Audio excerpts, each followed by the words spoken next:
Bienvenue au PolSecure épisode technique. Je suis accompagné de Mathieu. Est-ce que tu peux te présenter?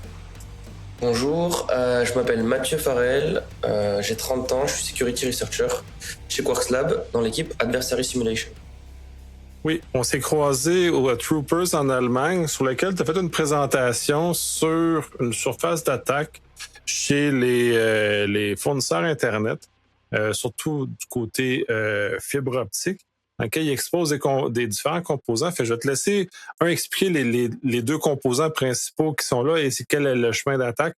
Après ça, je vais aller sur des questions un peu comme je fais d'habitude. Donc comme tu l'as dit, on s'est croisés à Troopers et la présentation que j'ai donnée, c'est Breaking the Backbone of Global ISP Networks. Donc le sujet de la présentation, c'est d'attaquer des réseaux opérateurs à travers des sortes de routeurs qu'on appelle OLT, pour Optical Line Terminal, qui sont des équipements réseau fibre optique qui sont connectés au réseau opérateur et notamment à un cloud manager.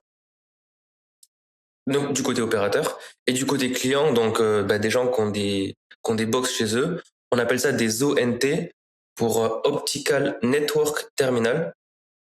Et donc ces ONT, donc les équipements que vous avez chez vous, les box, se connectent aux OLT via fibre en bas de vos buildings ou dans la rue. Et puis ces OLT sont connectés du coup au réseau opérateur. Et donc, à partir de là, et là, un peu l'état de ta recherche, c'est que les OLT sont, dans certains cas, visibles directement sur Internet. Donc, amènent une surface d'exposition qui, pour moi, me surprend énormément. Mais bon, dans l'univers dans lequel on est, finalement, je devrais peut-être pas être tant surpris que ça, là. Déjà, ouais, on peut plus être surpris de rien. Et il y a quelque chose d'assez intéressant aussi, c'est que j'ai présenté aussi à Zerocon en Corée, à Séoul, et à DEFCON à Singapour, j'ai pu discuter avec des auditeurs de la conférence. Et il y a notamment quelqu'un qui m'a expliqué qu'en Nouvelle-Zélande, les OLT sont accessibles dans la rue. Tu as des boîtes en plastique qui protègent les OLT, mais globalement, tu peux accéder à l'OLT de manière physique. C'est fait en sorte parce que les techniciens puissent y accéder rapidement, mais tu peux t'en servir toi en tant qu'attaquant pour te connecter au port série, par exemple, de l'OLT. C'est quand même une surface d'attaque assez intéressante. Je sais pas à quel point, puis je sais pas si c'est ce que j'ai vu sur proche de la rue aussi, mais j'ai l'impression qu'au Canada, on est dans la même situation que ça, où ces boîtes-là, les points de terminaux de certains secteurs au Canada en général, qui desservent des choses dans lesquelles je pense que les points terminaux sont reliés. Sous toute réserve, parce que j'ai pas la connaissance, mais j'ai vu des boîtes qui sont normalement propriété des télécommunicateurs ici, là. Ben justement, donc du coup, on a le cas où l'équipement, l'OLT, il est exposé sur Internet, et donc du coup, on va plus faire des exploits, on va dire, au travers des protocoles HTTP et SNMP pour essayer de les exploiter et rebondir sur le cloud manager.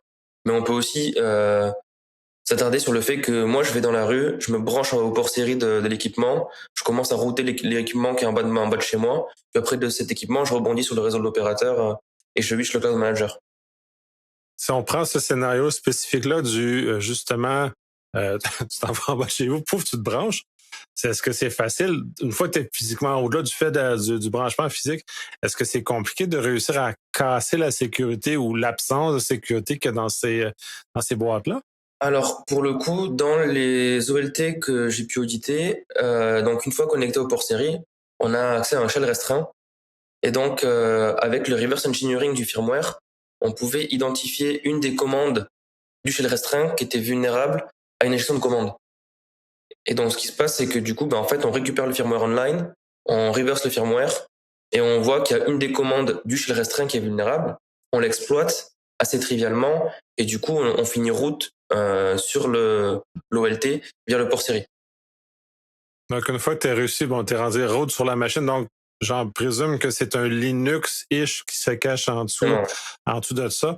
Et à partir de ce Linux-là dans lequel tu es rentré ou que tu as réussi à casser parce qu'il y avait une vulnérabilité à l'intérieur de celui-ci, tu es capable de pivoter ensuite un peu comme tu veux. Complètement. En fait, une fois qu'on est connecté du coup à l'OLT, on va juste dumper la configuration pour voir en fait les routages IP et aussi en fait le cloud manager auquel il est rattaché. On récupère son IP, on pivote, on fait du SOX. En gros, on pose un implant, on SOX à travers l'implant, on reach le Cloud Manager. En fait, on peut taper directement comme ça le Cloud Manager. Quand même, c'est assez brutal.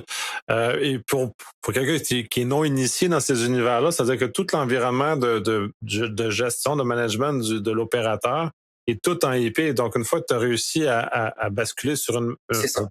un point comme ça, tu as quand même une vue assez intéressante sur l'ensemble du réseau de l'opérateur. Le première étape, c'est d'aller sur le Cloud Manager, qui est comme l'espèce de grand contrôleur de tous ces boîtes-là, c'est ça? C'est ça. Le Cloud Manager, c'est une application qui est destinée, dans le cadre des OLT que j'ai édité, à simplifier le management d'une large flotte d'OLT en fait. C'est pour que, à travers un seul interface web, l'ISP il puisse déployer des configurations, vérifier le statut de ses différents OLT et modifier des paramètres de configuration de manière facile. Il faut savoir que du coup, c'est une application web classique déployée sous Java Tomcat. Et l'application, elle est containerisée avec Docker. Donc, elle est facilement déployable. Mais ils l'ont containerisée pas pour la rendre plus sécurisée, mais pour faciliter son utilisation. Et donc, ce qu'il faut C'est savoir, généralement ça qui est préféré, là.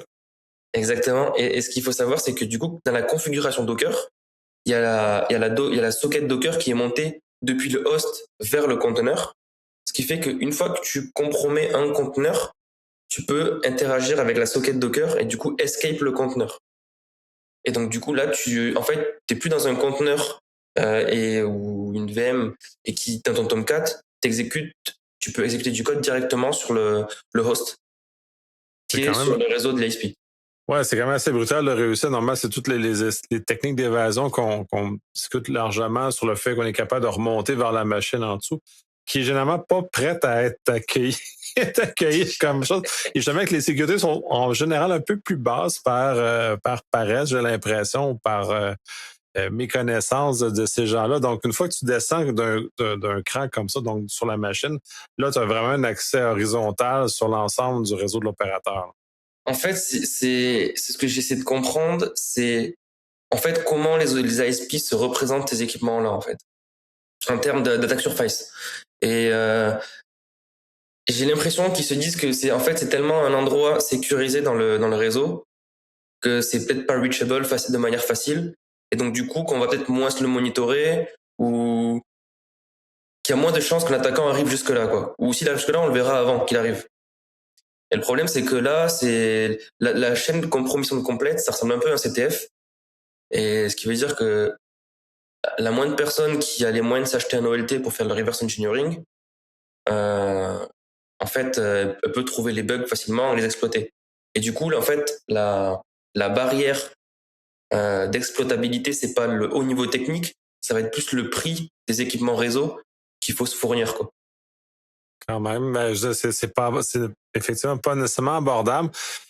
C'est un peu l'ancienne façon de faire, de dire oh, les gens ne viendront pas nous attaquer parce que le coût pour venir la barrière à l'entrée étant le coût de l'équipement et non la technique.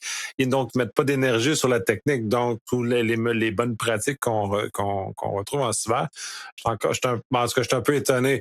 Oui, non, mais qu'encore en 2026, ce type d'attitude-là soit encore si présente que ça et donc que tu as réussi à trouver ce genre de choses-là. Fait que toi, ton audit, si tu as arrêté une fois que tu as touché à l'autre ou tu as continué à aller un peu. Non, ça s'est arrêté une fois qu'on était sur l'autre. On a vu une chaîne complète, on avait de quoi faire une belle présentation à des belles conférences, donc on était assez contents. Et puis il y avait d'autres missions à faire à côté avec d'autres clients, donc Non, donc ça, vous aviez atteint l'objectif. Donc déjà là, c'est bon de démontrer ce qui est de ce côté-là, ce qui est quand même malgré tout quand même un bel exploit. Là, on a abordé la facette où tu es sur la machine physique puis tu as réussi à rentrer. Tu me parlais également que certaines de ces machines-là, par mes connaissances, se retrouvent à être sur Internet, donc disponibles dans des registres, notamment comme Shodan. Comment ressemble cet axe-là d'exploitabilité? Donc en gros, ce qu'on a fait, c'est on a consulté Shodan, Sensis et Fofa, qui sont globalement des moteurs de recherche pour équipements réseau ou applications exposés sur Internet.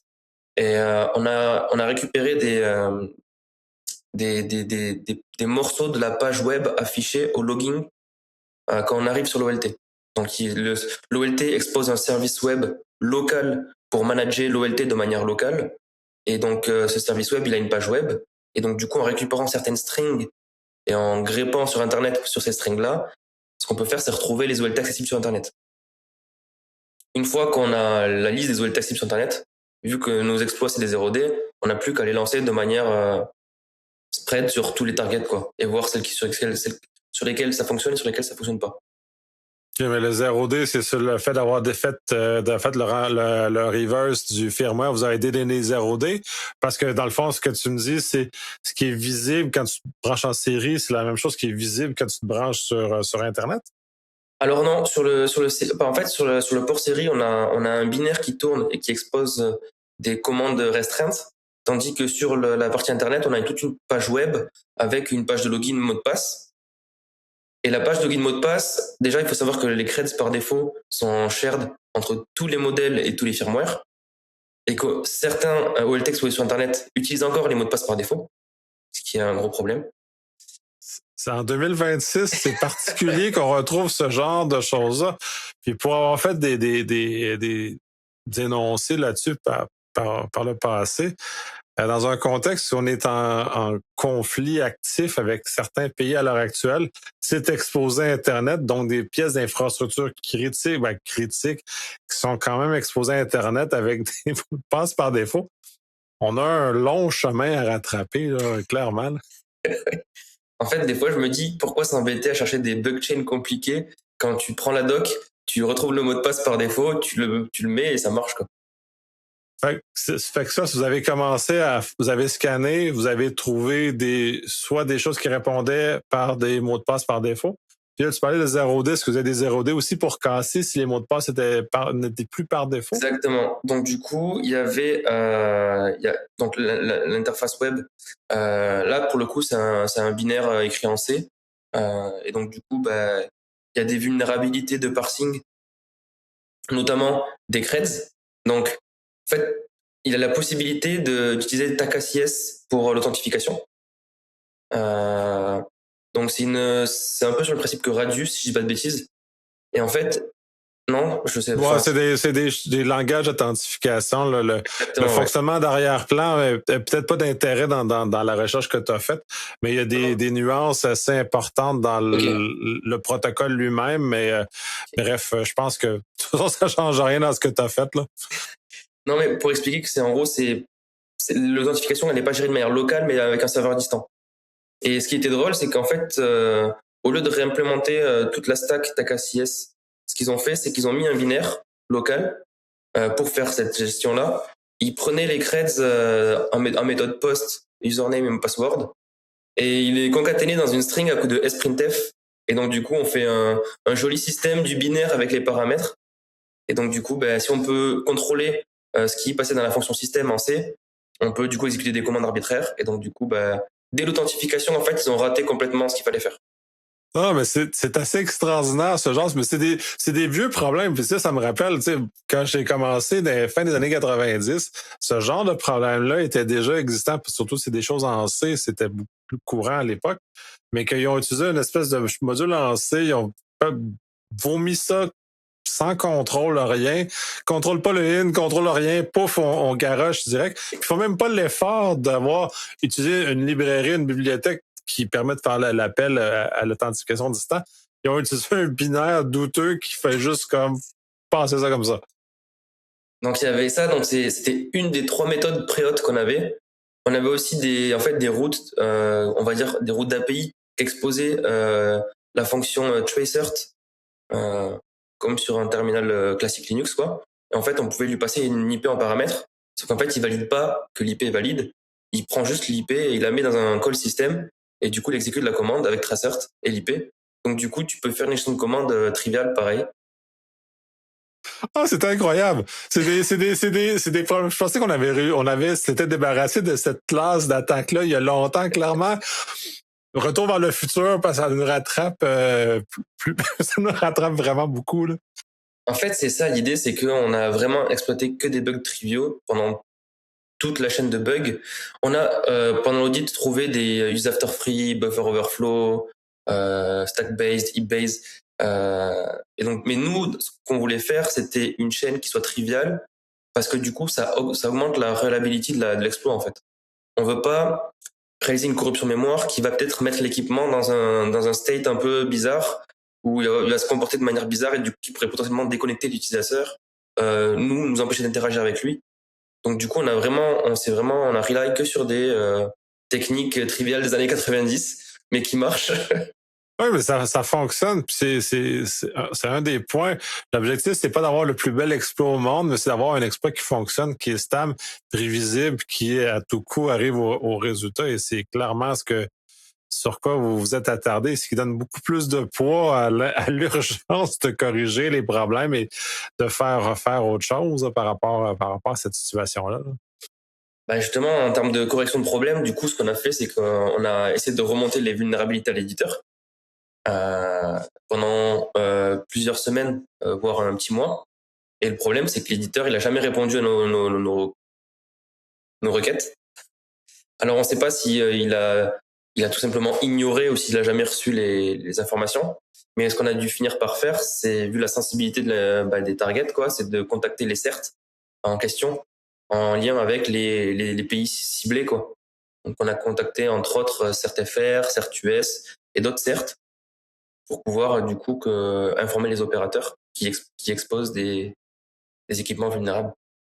Oui, absolument. Je trouve ça un peu dommage encore à ce jour, il y a peu ou pas de réponse quand on déclare des problèmes comme ça qui sont faits dans le cadre d'un audit légitime pour des besoins qui sont, au lieu de faire des conférences, mais qui sont dans un contexte légitime, justement de faire des travaux comme ça. Fait que je trouve ça un peu étonnant qu'on a encore ce genre d'ignorance de la part des fournisseurs. Là. Je trouve ça dommage. Au moins, les CERT peuvent utiliser leurs gros muscles du gouvernement pour peut-être faire bouger un peu le dit fabricant. Là. Ouais, bah alors ça, du coup, sinon, on n'a pas de retour par rapport à ça. On a juste eu le go du CERT un an plus tard pour dire que c'est bon, vous pouvez publier la date que nous avez annoncée. Donc, à partir du moment où on a eu le go de publication des CERT, on s'est plus penché sur l'affaire. On a juste focus le fait de préparer le blog post et de contacter les différentes conférences pour présenter nos résultats. Qui sont très intéressants par ailleurs. De ça, là, j'ai l'impression qu'on a fait un grand tour. Y a-t-il des volets qu'on n'a pas couverts que tu aimerais aborder? Non, c'est un petit sujet qui a un gros impact pour le coup. Et c'est un petit travail de niche qui a un gros impact. Mais on a fait globalement le tour du sujet. J'ai pas plus d'informations à donner concernant la blockchain ou le sujet. Ben, Le seul indice que je donnerais aux gens qui écoutent ce podcast, c'est maintenant qu'on a une possibilité d'attaquer les OLT, de rebondir sur le code manager, c'est de s'intéresser justement à la communication entre les OLT et les box qu'on a chez nous à travers le protocole OMCI. Et là, il y a peut-être des pistes de choses à trouver et qui pourraient encore donner plus d'impact à toute cette chaîne. ouais, c'est très intéressant. Puis de toute façon, même si c'est un petit sujet, comme tu le mentionnes, avec un gros impact, l'intérêt, c'est qu'on a ces équipements-là qu'on a l'impression qu'ils sont déjà sécurisés ou qu'ils sont déjà bien protégés et clairement non. Comme beaucoup d'autres d'ailleurs qu'on découvre à travers ça, et je trouve que ce travail d'audit et sa recherche inhérente permet justement de sensibiliser les gens à l'importance de tous ces bidules-là qui contrôle notre quotidien, parce que pour ce qui est d'Internet, ça contrôle pas mal mon quotidien. Ça contrôle pas mal ma vie. Donc, si ça devenait à défaillir, j'aurais une très grande tristesse par rapport à cette situation. Fait que je trouve ça que ces travaux-là très, très, très, très importants. Puis, justement, de réussir à brasser un peu le marché pour les réveiller. Que des bugs de type 2000, des années 90 existent encore. Là. Ouais, c'est terrible. C'est terrible. C'est effectivement terrible. Mais je te remercie de ce partage-là. Je te remercie d'être venu sur le podcast pour venir en parler. Si tu as d'autres sujets de cette nature-là, j'aime ça surtout pas, lève la main. J'aime toujours savoir ce genre de sujets-là, puisque sont peut-être nichés, mais on n'en parle pas suffisamment. C'est vrai. Merci beaucoup. Merci.